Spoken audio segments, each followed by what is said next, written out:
So the other day was playing some Magic Arena and ended up breaking the game with Blade of Shared Souls of all things in a deck that went infinite in basically every way possible. One of the most spectacular decks I think I've ever built, and today I'm going to show you exactly how I did it. So the idea for our Blade of Shared Souls combo deck actually started during one of our Twitch streams where a viewer mentioned they had noticed a really interesting synergy between Rotodropic of Urborg and Blade of Shared Souls. Blade of Shared Souls is this really weird equipment from Phyrexia All Will Be One. When it becomes equipped to a creature, it can turn that creature into a copy of any other creature we've controlled for as long as it remains equipped, and as a bonus it makes a 2/2 token when it enters the battlefield and equips itself to it so we can use its ability right away to copy one of our other creatures, and this does some really crazy things with Rotodropic of Urborg, a legend that has an ability that makes it so when another legendary creature we control dies, we get to make a 2/2 non-legendary token copy of that creature with just Rotodropic of Urborg in Blade of Shared Souls and any other creature on the battlefield to get the fun going. We can do some really interesting things, which we can see here in our match against Burn. Let's pick it up in real time. But first, a quick reminder, if you need a Blade of Shared Souls, you can snag one from our awesome sponsor, Card Kingdom, over at cardkingdom.com/MTGGoldfish. Alright, wedding announcement's not bad. We get to flip the Saga, run out the land, and I guess we get down Rotodropic, and we can route the Blade of Self. So we don't have any mana to really go off, but Blade comes into play, we get to make another Rotodropic. Unless our opponent kills it in response. Oh, come on, no removal. All right, so token becomes Rotodropic. They legend rule, keep the real one. The token dies, which triggers Rotodropic to give us another Rotodropic. So now we have two Rotodropics and the Blade, although now we do just have to pass the turn and see what happens. We're also at 10 against Burn with a Mechanized Warfare on the battle. Ugh. 7 against Burn with a Mechanized Warfare on the battlefield. Oh, come on. I want to see how many Rotodropics we can make. I hope we get to untap here. About it. Gonna draw some cards. Sure. Flame Breather. That's a problem for the future. There's a Flame Breather. Well, I think we get to make some Rotodropics. I don't know if we're gonna win, but this is gonna be sweet. Okay, so we draw a land. I think what we do, yeah, let's just make Rotodropic. So equip Blade to the Kiki, copy Rotodropic, legend rule, keep the real Rotodropic. We have 2 Rotodropics, so we get 2 non-legendary token copies. And now 2 mana, Blade on one of the tokens. Make it legendary by copying the real Rotodropic. Legend rule, keep the real one. We get 3 more Rotodropics, so up to 6. Blade on the token, copy Rotodropic. It's like Splinter Twin. This is like Rotodropic Twin. Yep, 1, 2, 3, 4, 5, 6, 5 more Rotodropics, so up to 10 Rotodropics. Play the land on the token, copy legend rule. Oh, this is so good. I mean, we do win next turn. This is a lot of Rotodropics. Okay, 9 more. So we're up to 18 Rotodropics. Well, pass the turn. Either we get burnt out here or we win with... Apparently, with Rotodropics, apparently Blade plus Rotodropic is actually sweet. Come on, no burn. We got blockers for days. Oh, God. All right, this is how you make 18 Rotodropics and still lose. Well, yeah, the Rotodropics were sweet. Wow. So even though we didn't beat Burn, we did get to see a pretty good example of the synergy between Rotodropic and Blade of Shared Souls. Essentially, once we get going, it's pay 2 mana to equip Blade, and we make a number of Rotodropics equal to the number of Rotodropics we already have -1 and then doubled. So 2 becomes 3, becomes 4, becomes 6, becomes 10, becomes 18, and that'll just keep going forever as long as we keep having the 2 mana to pay. However, as we saw against the Burn deck, that doesn't necessarily win us the game. It's really sweet and it makes a ton of Rotodropics, but it's not game ending. And that got me thinking, is there a way we can make this combo actually game ending? And the answer is yes. There's two other really important pieces that turns the combo from make a lot of Rotted Robics to win the game on the spot and break arena along the way. So number one is Mondrak Glory Dominus, which is honestly just a quality of life thing. Mondrak, it's a legendary creature that doubles the amount of tokens we make. So this isn't really necessary to go infinite, but it does make it so much easier. You get into the same Rotted Robic loop, and we make way more Rotted Robics. We can also do the same trick with Blade, where we copy Mondrak to Legend Rule it and get Rotted Robic copies of Mondrak. And once we get a bunch of Mondraks, every token we make, we're just getting so many copies. We flood the board super, super quickly. But this mostly just reduces the amount of clicks we got to take on Arena. To really go infinite, what we need is a way to make more mana. We need to keep being able to pay to equip the Blade of Shared Souls as many times as we want to. The good news is the perfect card for this already exists in Standard, and it's Sushi the Blazing Sky. So it's Sushi, it's a legendary dragon. When it dies, we get to choose one of two options. Either we essentially draw two cards, we exile them and can play them this turn, or we make 3 treasure tokens. So if we get that same loop set up, but we're looping its Sushis instead of looping Rotted Robics, every time we equip Blade in Legend Rule at Sushi, we're going to make 3 mana worth of treasures, but Blade only costs 2 to equip. So this means we go fully infinite. We get to make infinite mana with treasure tokens. We get to make infinite tokens of all types. We can make infinite Rotted Robics, infinite Mondraks, infinite copies of Itsushi, and then we can use Itsushi's other mode to draw our entire deck and find a finisher like Goro Goro or Junji that we can loop infinitely to drain our opponent out of the game. So that is how the deck goes fully infinite. But I'm going to stop rambling. Let's just pick it up in real time and see how absurd this arena breaking combo really is. All right.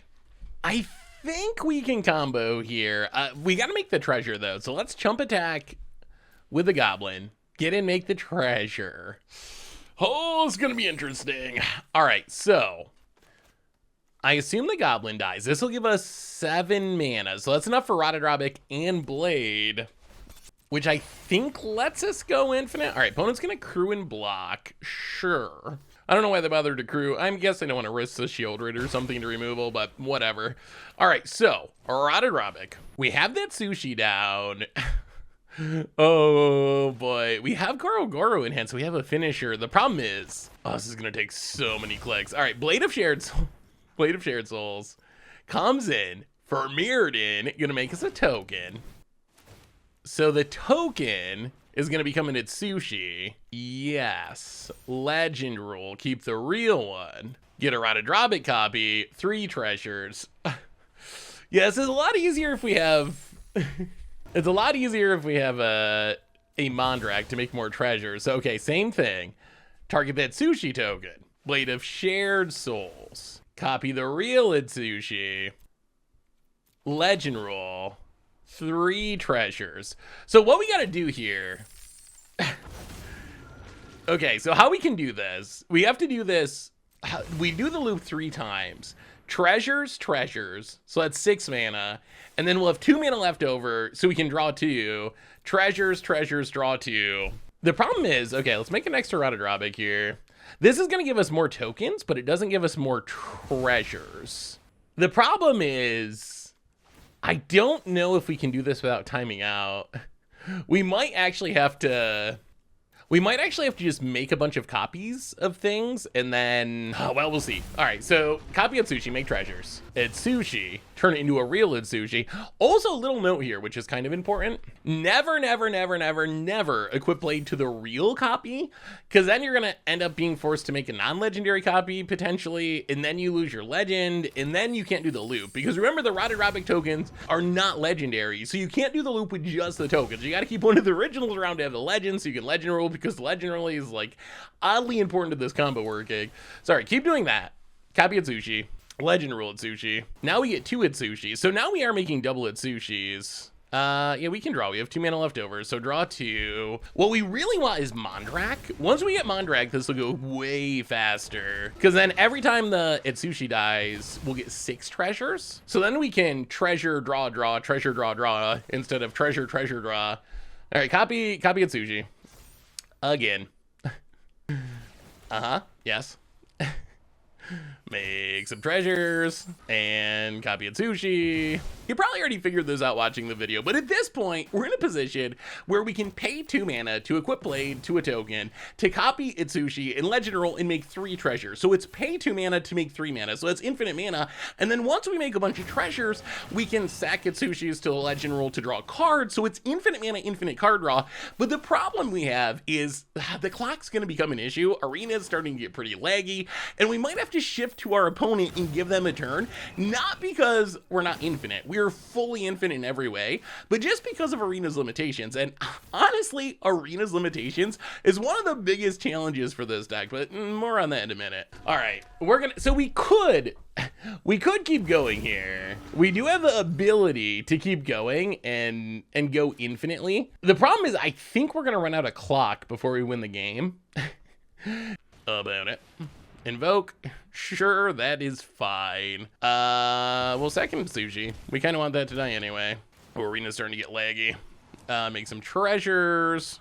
Okay, opponent's tapped out again, so we are in the clear. We just need Mondrak. I mean, we can draw so many cards here, though we will find it eventually. All right, same thing. Copy Itsushi. Legend Rule Itsushi. Look for Mondrak. There's not really any point in playing these other cards. Oh, okay, that works. The tutor works. Diabolic Intent can just find Mondrak. And we have the mana. All right, so sack a dragon. Now we're good. We can definitely do everything we need to and not time out. Another Rod of Drawback, sure. Grab the Mondrak, play the land, play the Mondrak. And this is where it gets really sweet because because now we make so many. Please don't scoop opponent. Now the risk is our opponent scoops and doesn't want to sit through this, and we don't actually see the kill. Okay, so same thing. It's sushi. Make 6 treasures this time. Double triggers. Make it sushis. Okay, 6 treasures. Now we copy Mondrak, but we got to target an Itsushi. So turn an Itsushi token into a Mondrak. Oh, this Arena is getting laggy. I think Arena's breaking. I guess that's the other risk, is Arena doesn't survive this.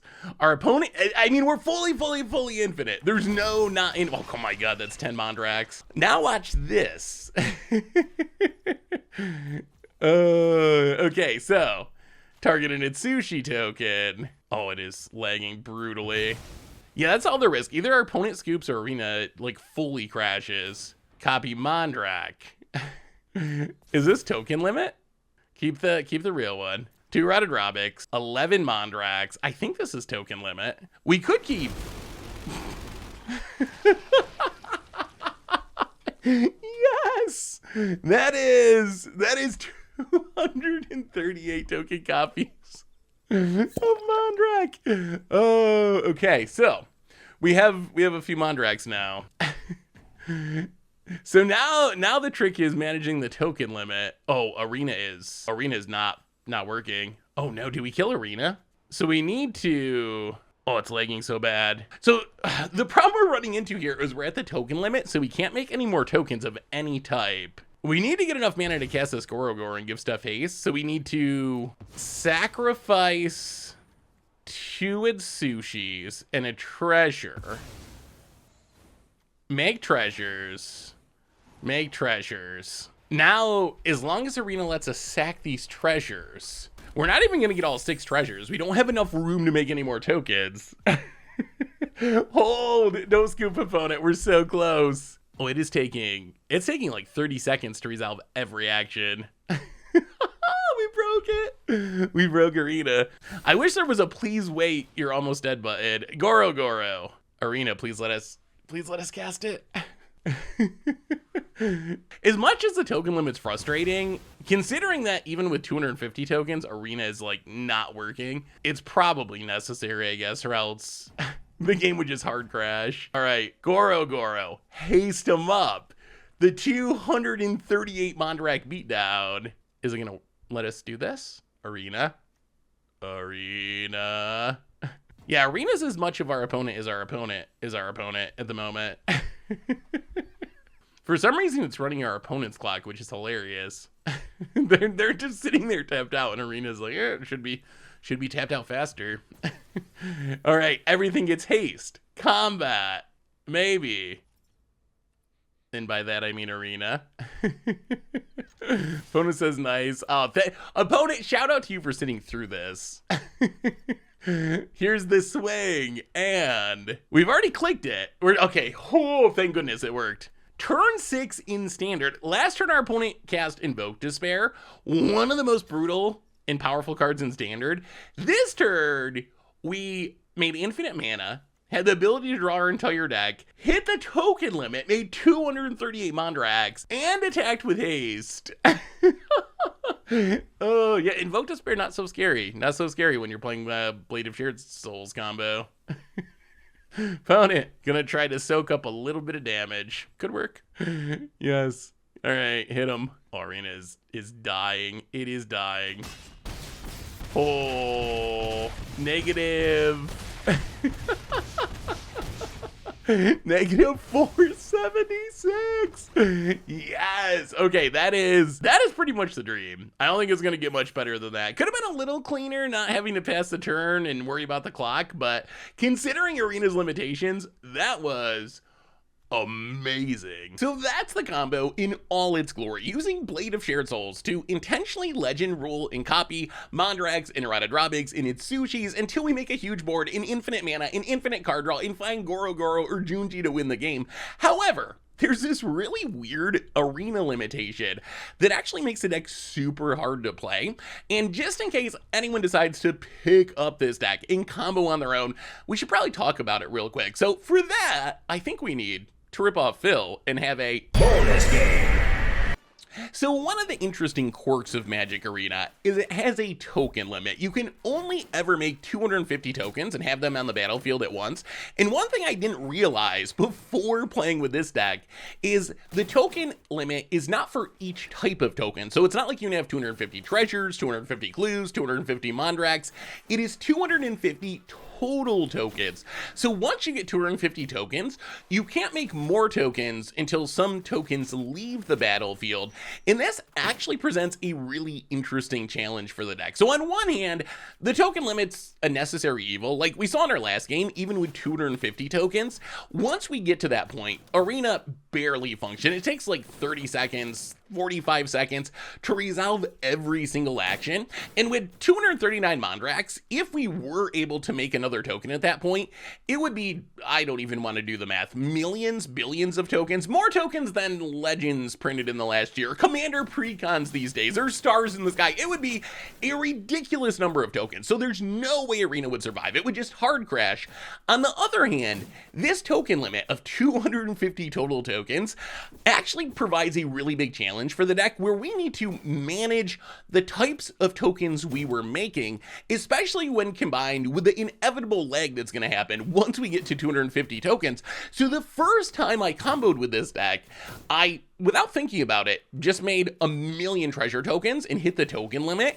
And because of that, and because it was taking like 30 seconds to crack each treasure, I literally wasn't able to finish the combo, even though we were going fully infinite, because we made too many treasures. So the lesson here, which you'll see in this game, is we actually got to be mindful of the types of tokens we are making. If we make too many Mondrax and then treasures, or too many treasures, we can't make Mondrax. It's really, really weird. But anyway, let's jump into this game and you'll see what I'm saying. All right, so we are mid-combo.